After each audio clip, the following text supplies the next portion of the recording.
Is there, for the listeners out there, is there anything that you could give them as far as how that they can make a difference through St. Jude? I mean, I know through donations. I don't know.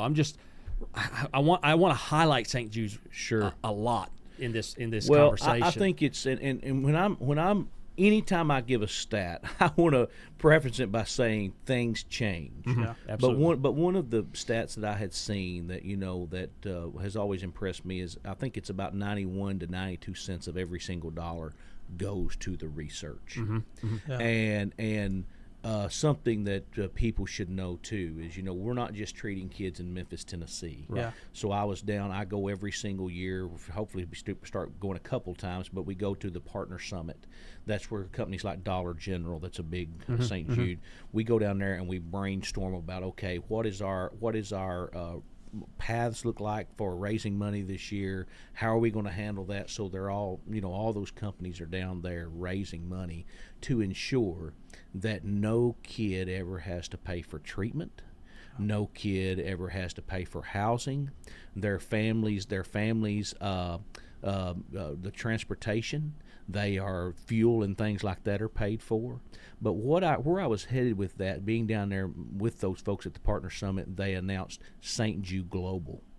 So now we are treating kids in different countries, that all the third world countries that can't afford the medicines, the same protocols that's used in Memphis, Tennessee are being sent to other countries no matter where it's at. So when you hear me say this, I truly mean this, and I'm so passionate about it, I get emotional sometimes, but being a part of St. Jude is being a part of something so much bigger than I could ever hope to be myself. It's changing lives. It's making a difference. And so the cool part is, I believe it was last year, I can't remember. I know it was well over $1 billion that was raised for the hospital. But the cool part is my mom's old saying really stands out to me in what I'm getting ready to say: many hands make light work. Yeah. And the biggest amount of that money was raised in Partners in Hope, which is $19 a month. Wow. Yeah. So guys, you don't have to have $1 million to donate to St. Jude to make a difference. It's every single person. And what is so cool about St. Jude is the way it started, in my opinion. Danny Thomas, I don't know if you know this, and when we sing the song, I may talk to a little more about Danny Thomas, but Danny Thomas was actually a struggling actor and struggling very badly. And he had his wife and his kids, and he went and knelt down and prayed to St. Jude Thaddeus, and he told St. Jude, he said, if you'll help my struggling career, I will build a shrine in your name. And it wasn't very many years after that his career just started taking off, and that's where St. Jude came from. Yeah. In the St. Jude statue that's out front of St. Jude, in the concrete, there was, I believe, if my memory's right, there was a little boy, and I believe he was crippled and in a wheelchair. When they started breaking ground, he came to Danny Thomas and gave him 75 cents, and that 75 cents is in that statue to this day. That is so cool. You know what I'm saying? That is so cool. Guys, but think of this, man. I'm a dreamer. I'm telling you, I don't sleep much. I dream all the time. We have been so blessed in life with good people and things. But think of one man's dream and how powerful that is. Amen.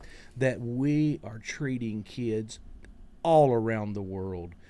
When the hospital opened in 1962, what I was diagnosed with, non-Hodgkin's lymphoma, was a 4% survival rate. When I was treated in 99 to 2001, they had increased it to an 80% long-term survival rate. My 40% survival rate come from Paducah, Kentucky. When I got to St. Jude, it went up to 80%. Wow. Yeah. Okay? It's now between 95 and 96% long-term. Wow. That's incredible. Guys, it's incredible, the work that they're doing. And when I talk about it's like a heaven that God put on earth, and he put a bunch of his angels there to work, I'm telling you, they are making a difference worldwide in the way treatments and protocols are being put together for childhood cancer. And it makes me feel about that big to be a part of it. And when I say that big, I mean, I just realize all my dreams and all my stuff. You know what I'm saying? Yeah. But guess what?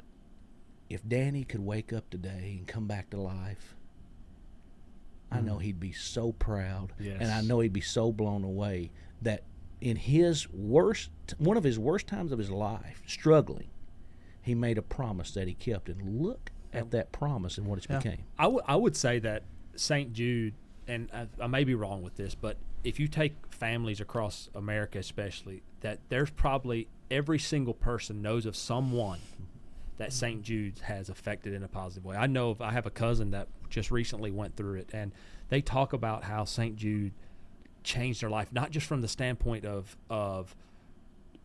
he's cancer free today, Saving their child. but he said just in the standpoint of like you said, the people, like the care and the heart that they have there. And he said, or they said, like it changed the way they look at life, even, from, they're thankful that their child is here with them, but bigger than that, the impact that you can make by just caring. Yes.